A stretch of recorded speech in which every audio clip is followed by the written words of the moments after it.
देखो इसको हम लोग देखते हैं। यदि किसी एपी के तीसरे पद और नौवें पद का अवसर 4 और -8 है तो इसका कौन सा पद शून्य होगा, जीरो होगा। कौन सा पद जीरो होगा? हम लोग देखते हैं कौन सा दिया है। हम लोग दिया एपी का तीसरा पद यानी कि ये 3 बराबर कितना दिया है 4 और दिया हम लोग को 9 पद यानी कि ये 9 बराबर कितना दिया है -8।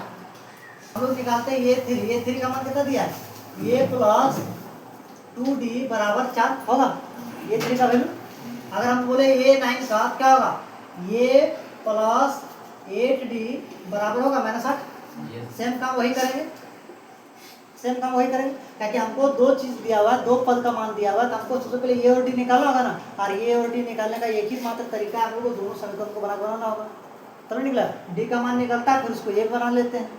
ये निकलेगा तो कोई भी पद बोलेगा, धरती का कोई भी पद बोलेगा निकाल लेंगे। तो हम पहले सबसे पहले निकालते हैं, क्या बोलेंगे समीकरण 2 में एक को घटाने पर अब एक 2 में क्या है ये प्लस 8d बराबर -8 और 2 का मान है ये प्लस 2d बराबर 4 है कि ना। हम लोग क्या करें घटा दिए। आप देखो ये कट गया, प्लस माइनस कट गया, 8d और 2d चल जाएगा तब बचेगा 6d बराबर ये -8 और -4 कितना होगा -12 होगा।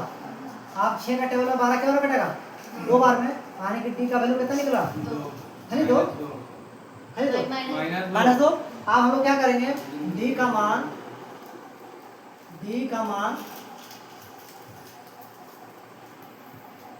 समीकरण 1 में रखने पर समीकरण 1 कितना है ये प्लस 2d बराबर 4 ये प्लस 2 गुने डी का मान कितना निकला -2 बराबर कितना होगा 4। तो ये प्लस 2 गुना कितना होगा 2 गुना होगा -4 माइनस प्लस क्या होगा माइनस तो होगा -4 बराबर क्या होगा 4। ये माइनस में उधर कहाँ चल जाएगा प्लस में, तो ये बराबर क्या होगा 4 + 4 यानी कि ये बराबर कितना निकल गया 8 यानी कि पहला पद जो होगा कितना होगा पहला पद हम लोग का 8 हो गया। अब हम लोग को ये का भी मान निकल गया और डी का भी मान निकल गया। हमें कौन सा पद पूछा कि शून्य होगा नहीं पता, कौन सा पद शून्य होगा सो नहीं पता है कि एन हम लोग को निकालना है। क्या निकालना है एन का मान हम लोग को निकालना है। क्या करेंगे हम लोग जानते हैं ये एन का फॉर्मूला क्या होता है ये प्लस n - 1 इंटू डी।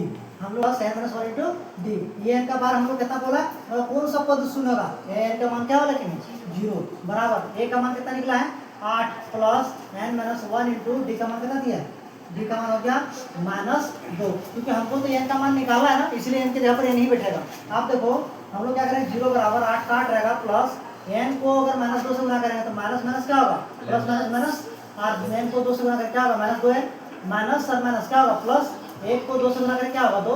आप देखो 8 और 2 कितना हो गया 10 - 2n होगा 2n। ये 2n को इधर करते तो प्लस में आ जाएगा, ये इसको अगर इधर करते क्या होगा प्लस में बराबर होगा 10 इधर माइनस में इधर कहाँ आएगा प्लस में 0 थोड़ी है।